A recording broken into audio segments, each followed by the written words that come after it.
So tell me, obviously you're an English lad. Yes, mate. Tell me about the differences. I mean, you were producing in LA. I'm sorry, in London, right? Right. So you've been set up in LA for quite a while now. How was the transition going from the two worlds? It's been a lot easier for me Yeah. than for some. I grew up, just being open to music. You know what I mean? And the music industry is two parts. There's the creative side and there's business part. And the creative side, you just got to be as creative as possible and be as different. And I think what made me stand out, because it's really, I'm not the best producer, so I think what made me stand out was... Very humble. I'm just saying, I think what made me stand out was the fact that I was from England, and there was a little difference in the way that my music sounded. It was like, he's got this little drum and bass thing, or he's got a little... this little UK thing. There's a UK feel to it. Or I get this a lot. Chris Brown says, you always give me international music, and that's what I love working with you. Sure. So that's basically, I've been able to balance America and Europe together and have a middle ground. Speaking of which, like you've sort of got a reputation as the man who sort of brings the 90s R&B feel into. How did that come about? I think I started it by saying that I was bored of music.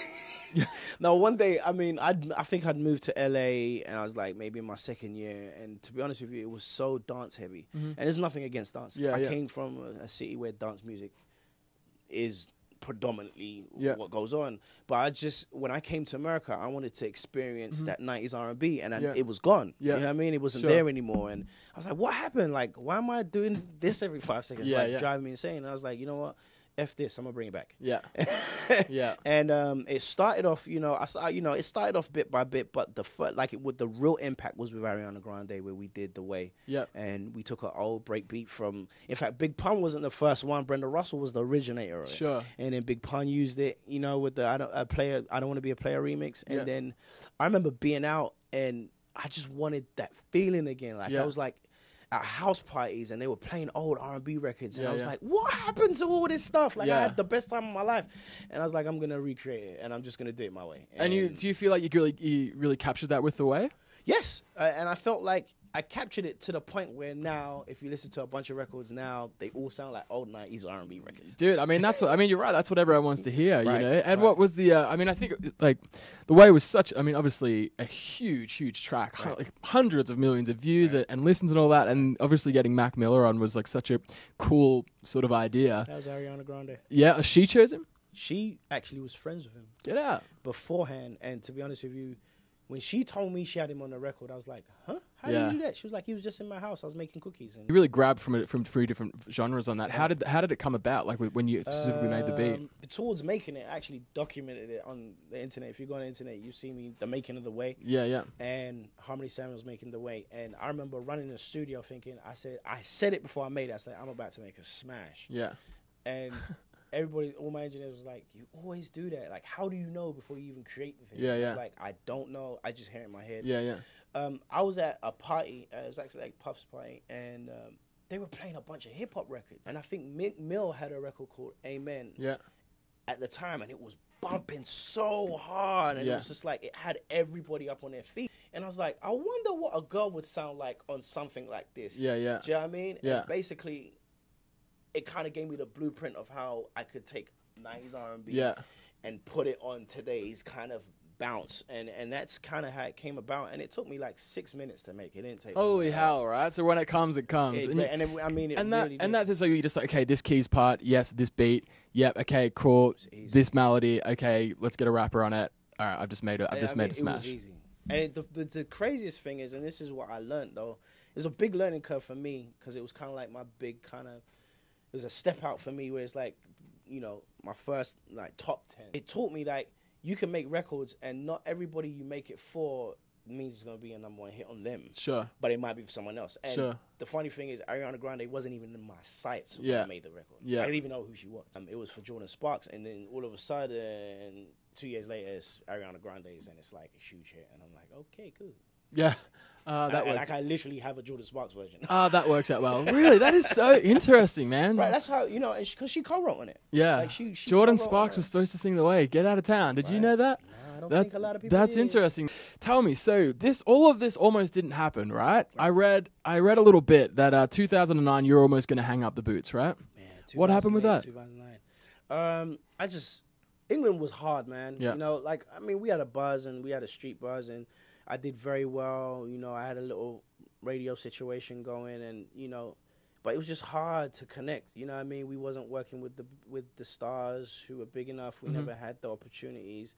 Being a little black kid from Tottenham, London, nobody really thought anything good was going to come out of it. Yeah. And our music only went so far. And it was like I was getting older, and I was like, I can't. It's been 10 years. I can't do this no more. Yeah. I'm done. And then Rodney Jerkins, I remember coming to Los Angeles by chance. It was kind of like, hey, take a trip out there. Just want you to see something. Yeah. And then, just one of the most successful producers, of the world. He wants to speak to me, and I'm like, why? Yeah. And he's like, I think you've got something.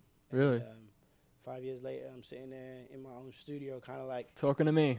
Thanks, Rodney. Yeah, man, that's. Yeah, what would you have done if he never came into your life and it ended? Where would you have gone? I probably would have ended up at my old school teaching, St. Columbus. I was going to actually go back to there and teach kids. Yeah. And, you know, kind of like open a door and kind of like gives them the do's and don'ts of it. And, sure. And, you know, kind of teach, because, you know, production was still very new in England. Like, kids didn't understand it. Like, kids everywhere want to be producers now. It's like the common thing. Sure. Beats, harmony. Oh my Dude, God. the word, like, living in LA, the word producer is the most overused word, right? Producer, singer-songwriter. Dude. Bro. Oh, my God. It's like everyone I talk to. I mean, I can't buy a pair of sneakers without someone saying, yeah, so, you know, I produce music. I don't know what you're talking about. Yeah. I'm just a regular guy. Yeah. And man. Yeah, no, you're Harmony Samuels. We know. And we want to give you my demo CD. Yeah. But no, I think I would have ended up teaching kids, and back then production was so scarce. Yeah. And it was like really weird, and people the studios weren't, you know, technology wasn't there. Yeah. Where you could have your own laptop and you could set up in your house and whatever. So, you know, it was new, and then Rodney kind of changed that, and I'm really thankful for it. Amazing, man. And look, you've obviously already worked with a bunch of amazing artists. Right. Who is one that you've got your sights on? One day you want to work with them. Main man Jay-Z. Yeah. Obviously, clean. Obviously. So just one record, I'll be all right. No, Jay-Z. I've always been a Jay-Z fan. Yeah. I think we have similar stories in common in the sense of coming from nothing to something. Yeah.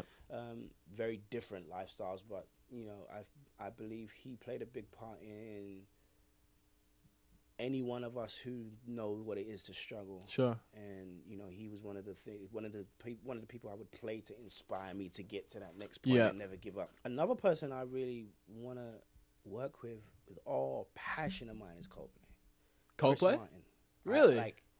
Jeez, man, Chris he pulls Martin. out the surprises. I never know what he's gonna say. That's really cool. Chris Martin is like, you understand, like, there's making records and there's impact in the world. Sure. And I feel like Coldplay, they impact the world. Sure. Like, when you watch their shows, I've been to one of their concerts, and I was like, Jesus, my God, like, your music like affects people's lives. Yeah. It's not just like songs that are cool on the radio. Yeah, in the background.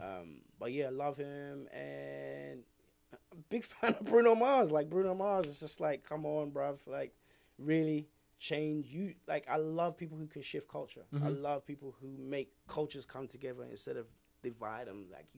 Like Bruno is bringing like cultures and cultures. Oh, he's hands down one of the most talented guys out there right now. Just reviving music. Like, you know, you went from the Police, and then you got, you know, Uptown Funk, and you know what I mean, it's just such a cool dude. Sure. And his songs are impactful. Cool. All right, man. Well, how about this? I'll check in with you in a year, Right. and I'll see where you're at on those three. Right? I have full faith on you, man. Man, maybe it does happen. Yeah, I hope it does. Entertainment Scoop might make it happen. Yeah, man. It's like now you've done an interview with us and Xavier with Entertainment happen. Scoop. They might take notice, you know. Yeah. Keep an ear out. Yeah, man. All right, dude. Well, look, gonna wrap it up there. I think we can do some awesome stuff, man. Thank you so much. Thank you for having me, man. Great Awesome. interview. Appreciate Been watching you. Harmony Samuels. My name is Xavier Brinkman. You're watching Entertainment Scoop. We're still holding hands. Yeah, still holding hands. That's the bond. Thanks, man. Hi, my name is Harmony H. Money Samuels, and you're watching Entertainment Scoop.